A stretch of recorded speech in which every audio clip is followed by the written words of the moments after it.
Hey, welcome everybody. Today is Monday morning. It is February 6th. Good morning and welcome to the Energy News Beat Stand Up. My name's Stu Turley, President and CEO of the Sandstone Group, and Michael is actually on his way back from the bachelor party. So I did talk to him. We don't have to go hunt for him. So that is some good news. I was afraid it was going to be the hangover where I was going to have to go bail him out and see if he met the tiger. So with that, he'll be back tomorrow. We've got a lot to talk about over this weekend, and there's a couple things that are going on. Manchin is saying that Yellen is not playing by the rules with the EV tax credits. New York City natural gas prices soar, and it's because of the cold coming in. We got some information on that. India is ditching the dollar to buy more Russian oil. There's also the European Union is banning, it's kicking in here today as well too, as far as the ban on diesel and gasoline. So that is really going to start kicking in here in a little bit. So then we have the U.S. oil and rig count down. So we're going to sit here and have a little bit of time. Also got a bit of sanctions from an author in Russia. It's kind of interesting hearing from the sanctions from a Russian point of view. So I got a lot of that. Let me go ahead and get started. But before we get started on that, I want to thank all of the listeners and all of the great feedback that we've been getting. Michael and I have just had an absolute blast.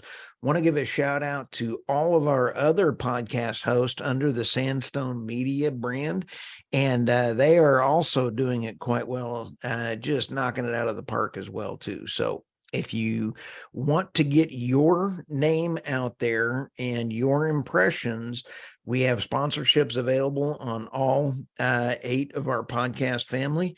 We also produce podcasts for you if you want to be an industry thought leader in your chosen markets. Anyway, with that, let's get down to the discussion here. Okay. Manchin says Yellen is not following the law with EV tax credits. Boy, Senator Joe Manchin has been on a lot of the different kinds of areas. Remember when it was the Inflation Reduction Act, when he was a holdout for that. You take a look at not following the law on electric vehicle tax credits as automakers push the Biden administration to apply broad interpretations to a bill that he largely wrote last year. Quote, she's basically not following the law, and this administration is not, he told reporters on Thursday. Their cherry picking is his biggest issue, the rules for the EV tax credits. This is actually driving a whole new shift on which is going to be an EV that is now under the rules or not under the rules.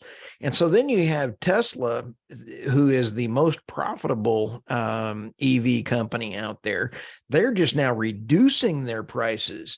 And so this is really going to see a big fight going on between all of them, scratching for their market share. So it is actually going to be pretty interesting when you sit back and take a look what is going to be going around on the EV market. So the legislation known as the IRA has been hailed as a major piece of industrial and climate policy with about $270 billion in tax breaks for EVs and renewable. This is one we're going to keep watching.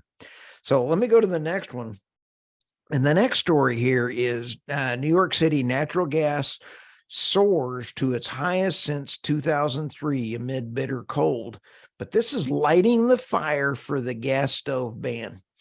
Let me kind of give you 2 things here.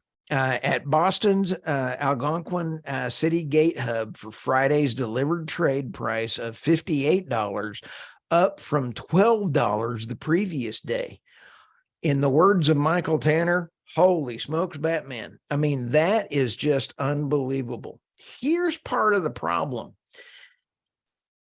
Natural gas is sitting there right next within an 8-hour drive over in Pennsylvania. Pipelines are not there. They've had to import all of their natural gas in via LNG through Boston and up through that way. They're basing this off of international pricing. International pricing is not as low. Right now, at the time of this, I'm recording this at 4:32 on a Sunday for our Monday show, and natural gas is at $2.51. So when you start looking at the hub pricing, it is not based off of Henry Hub down in the South or any of that. It is because it's coming in from international. That is all because of political issues going on in the past. It's not going to happen until we can get some new pipelines done. So let me go ahead and go over here to the next one. India is, we've been talking about this for quite a while now. And India is doing the best it can. We've talked about that for a long time, and they are bypassing sanctions. There's a couple of things that are happening right now. The newest layer of sanctions are coming in, and they are the second wave. They're on the anything out of the diesel, gasoline, but this is even taking it one step further, and this is going into the crude side of it, and they are now doing business outside of the dollar. This whole push is getting another step away from the dollar, getting the oil off of the dollar standard is going to continue to devalue the U.S. as a international market impacting country. So you got to hand it to our leaders in not doing their job. This one, Indian refineries reportedly make most of their purchases of Russian crude from Dubai-based traders. It's pretty interesting. So again, my hat's off to India for trying to do what's best for their country. I just wish that our leaders had the same kind of belief system. So let's go to the sanctions as we're talking about sanctions again. Let me again, Corbioko, I'm sorry if I mispronounce your name.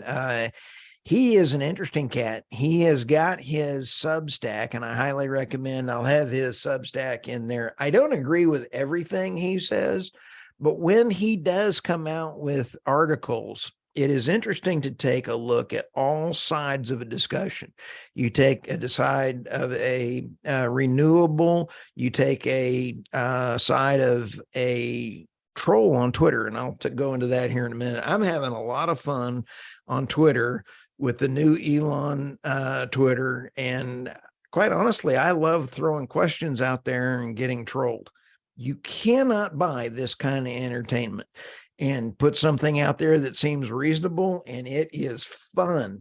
Thank you, Yellin, by the way. I know you're listening to our show. Anyway, the official narrative surrounding the Ukrainian conflict has flipped in certain recent weeks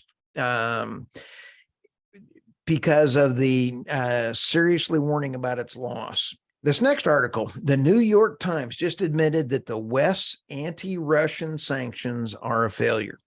It's pretty wild when you sit back and take a look and say that the New York Times just admitted that the West anti-Russian sanctions are a failure.